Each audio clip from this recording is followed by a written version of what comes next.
좋으신 하나님, 그렇습니다. 내 죄를 씻으신 좋으신 주님을 찬양드립니다. 이 아침에 우리를 불러서 주의 이름 부르게 해주시니 감사합니다. 누구든지 주의 이름 부르는 자는 구원을 얻으리라 했습니다. 하나님, 구원의 기쁨을 오늘도 누리는 하루로 승리하며 이기며 나가게 해주세요. 주님 닮아가게 해주세요. 주님 따라가게 해주세요. 성령님의 인도함 받게 해주세요. 예수님의 이름으로 기도합니다. 아멘. 아멘. 자, 우리 신명기 15장 1절에서 11절. 매 7년 끝에는 면제하라.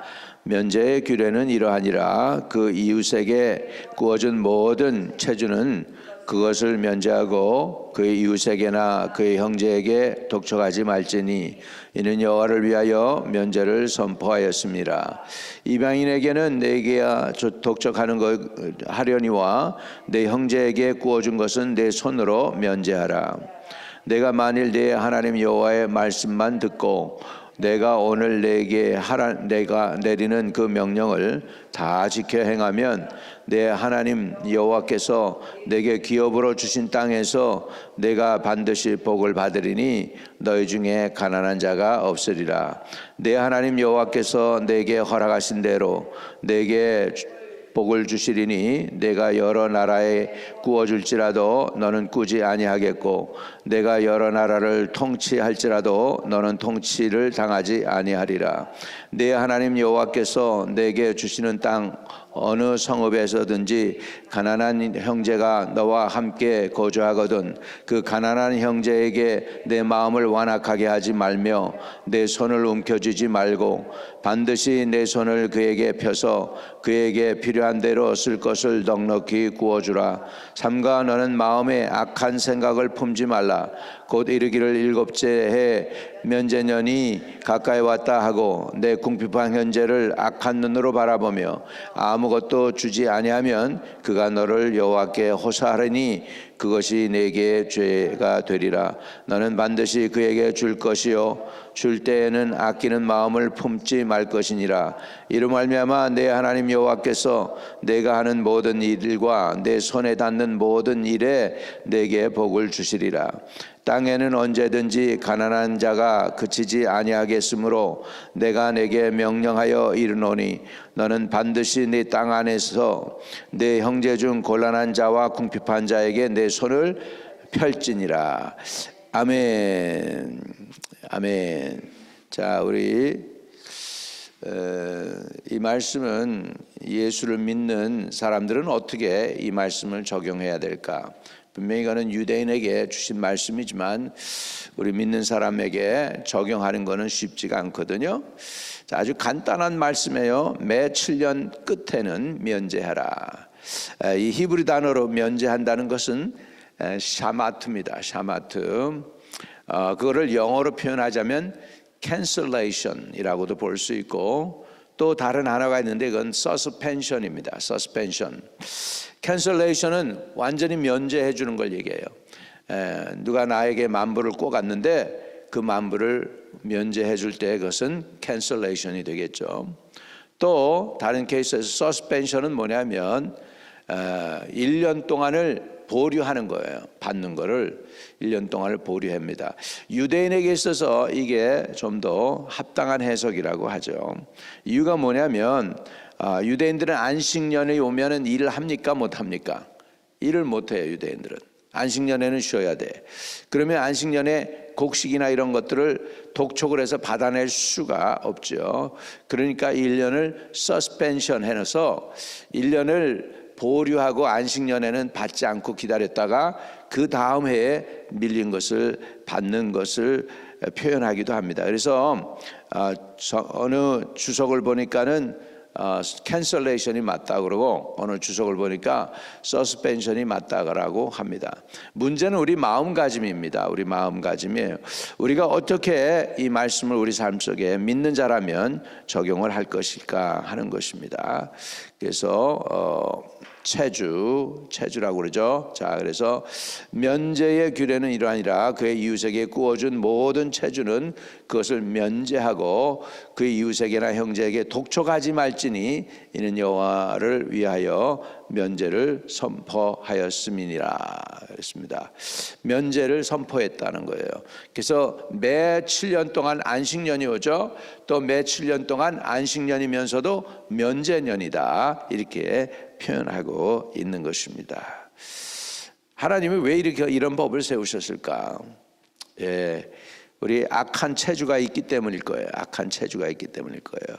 자, 4절 5절 내가 만일 내 하나님 여호와의 말씀만 듣고 내가 오늘 내게 내리는 그 명령을 다 지켜 행하면 내 하나님 여호와께서 내게 기업으로 주신 땅에서 내가 반드시 복을 받으리니 너희 중에 가난한 자가 없으리라, 이렇게 하나님 말씀은 표현하고 있습니다. 이 말씀을 따라서 악독 체주가 되지 아니하고 독촉하지 않고 기다려서 받아낸다고 하면 하나님이 복을 주신다라고 하는 것이죠. 근데 현실이 그렇습니까? 현실은 어때요? 돈 주려고 하는 사람이 줄까요? 안 주죠. 안 갚으려고 그러는 게 많아요. 갚으려는 사람보다는 안 갚으려고 하는 사람들이 많습니다. 그래서 이게 참 어렵습니다. 자, 그래서 6절입니다. 내 하나님 여호와께서 내게 허락하신 대로 내게 복을 주시리니 내가 여러 나라에 꾸어 줄지라도 너는 꾸지 아니하겠고 내가 여러 나라를 통치할지라도 너는 통치를 당하지 아니하리라 그랬습니다. 여러분, 이거는 어떻게 보면 국가 차원에도 되는 건데요. 이 잠언에 보면 빚진 자는 체주의 종이 되느니라, 이런 말씀이 있어요. 빚진 자는 체주의 종이 되느니라. 여러분, 돈 계산이 정확한 민족이 어느 민족인지 아십니까? 이스라엘 유대 민족이에요. 이 사람들은 철저해요. 왜냐하면 이 사람들은 나라도 없이 세계를 떠돌고 방황했기 때문에 저들에게서 믿을 만한 것은 돈밖에 없었어요. 그래서 돈 관리는 철저히 잘했습니다. 네. 스페인에서 유대인들 내쫓고, 영국에서 프랑스에서 유대인들 내쫓고, 러시아에서 유대인들 내쫓으니까 유대인들이 갈 곳이 없어가지고 간 곳이 네덜란드예요. 네덜란드.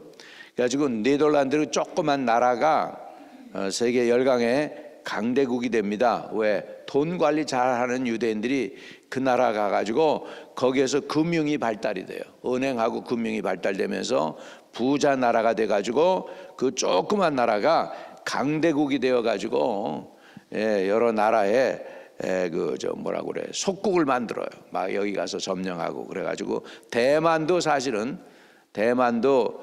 네덜란드가 꽤 200년인가 통치했어요. 이 정도로 이렇게 금융이 발달되니까 나라가 부강해진 거예요. 그래서 근데 그거는 뭐냐면 돈 관리를 잘하기 때문입니다. 자, 그래서 4절과 5절에 보면 복 받는 길이 있습니다. 그건 뭐냐면 연약하고 힘이 없고 돈이 갚을 수 없는 사람을 갖다가 자꾸 독촉하지 말라는 것이죠. 그래서 3절 이방인에게는 내가 독촉하려니와 내 형제에게 구워준 것은 내 손에서 면제하리라 그랬습니다. 첫째 이유는 이방인들은 안식일을 안 지켜요.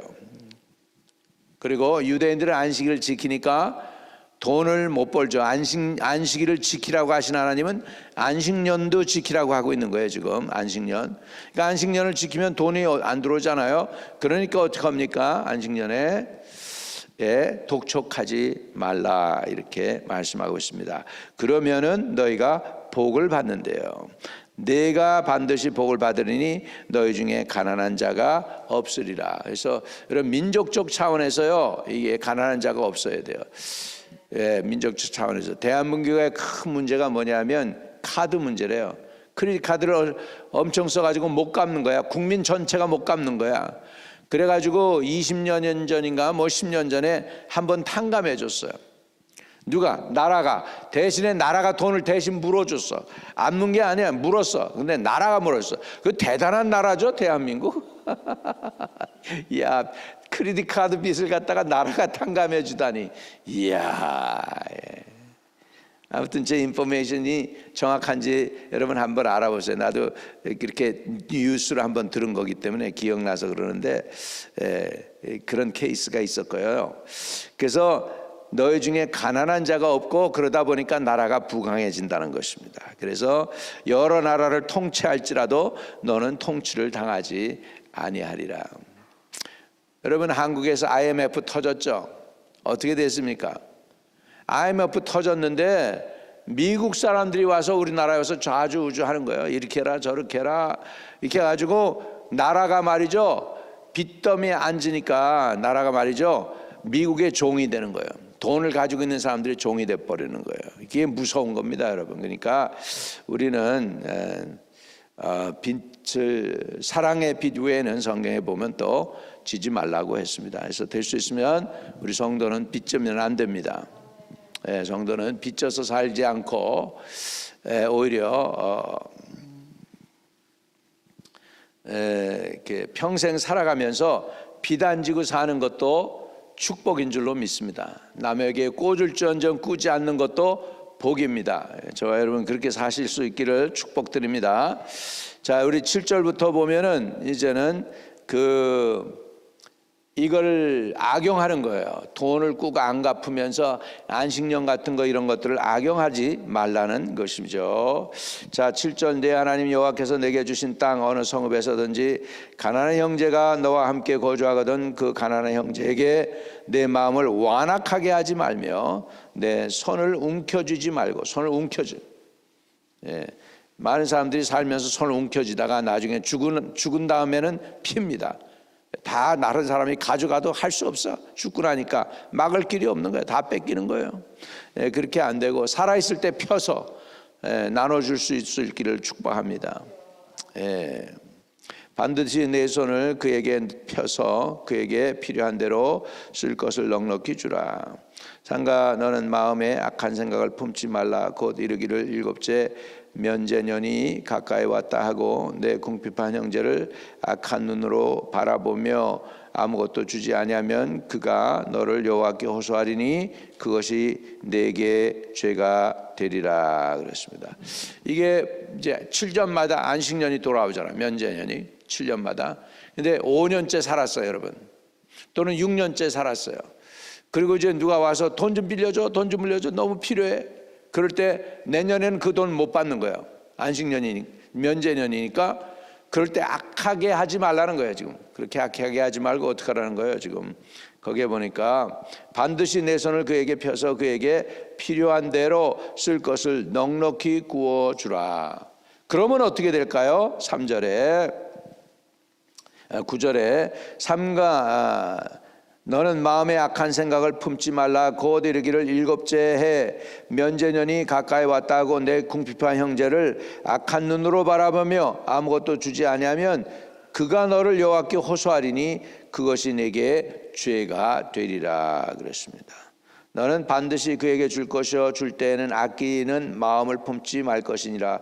이로 말미암아 내 하나님 여호와께서 내가 하는 모든 일과 내 손에 닿는 모든 이 일에 내게 복을 주시리라. 복을 주시리라. 그러니까 이거는 뭐죠? 지금 인간관계에 있어서 우리가 악하게 하지 말라는 거예요. 선의를 베풀라는 거예요. 하나님이 보고 계시다는 거예요. 선하게 하면 하나님이 반드시 나중에는 갚아준다는 그런 의미가 되겠습니다. 왜요? 하나님은 살아계시기 때문에. 왜요? 하나님은 보시고 계시기 때문에. 왜요? 하나님은 귀를 만드셨으니 듣고 계시고 눈을 만드셨으니 보고 계신다는 사실입니다. 아멘. 자, 11절 땅에는 언제든지 가난한 자가 그치지 아니하겠으므로 내가 내게 명령하여 이르노니 너는 반드시 내 땅 안에 내 형제 중 곤란한 자와 궁핍한 자에게 내 손을 펼지니라. 하나님은 가난한 자와 궁핍한 자 항상 남겨놨어요. 저와 여러분이 어떻게 그들을 대하나도 보시고 계신다는 거죠. 그렇기 때문에 저와 여러분이 가난한 자나 궁핍한 자에게 손을 펴라고 성경은 말씀해 주시고 있습니다. 할렐루야. 그래서 형제의 가난을 나의 가난으로 알고 베풀 수 있게 되기를 축복드립니다. 또 형제에게 줄 때에는 아끼는 마음이 아니라 풍성하게 주실 수 있기를 바랍니다. 형제의 기쁨을 진심으로 기뻐하고 나누는 저와 여러분 되시기를 주의 이름으로 축복합니다. 하늘에 계신 우리 아버지요, 이름이 거룩히 여김을 받으시오며 나라에 임하옵시며 뜻이 하늘에서 이룬 것 같이 땅에서도 이루어지이다. 오늘날 우리에게 일용할 양식을 주옵시고 우리가 우리에게 죄 지은 자를 사하여 준 것 같이 우리의 죄를 사하여 주옵시고 우리를 시험에 들게 하지 마옵시며 다만 악에서 구하옵소서. 대개 나라와 권세와 영광이 아버지께 영원히 있사옵나이다. 아멘.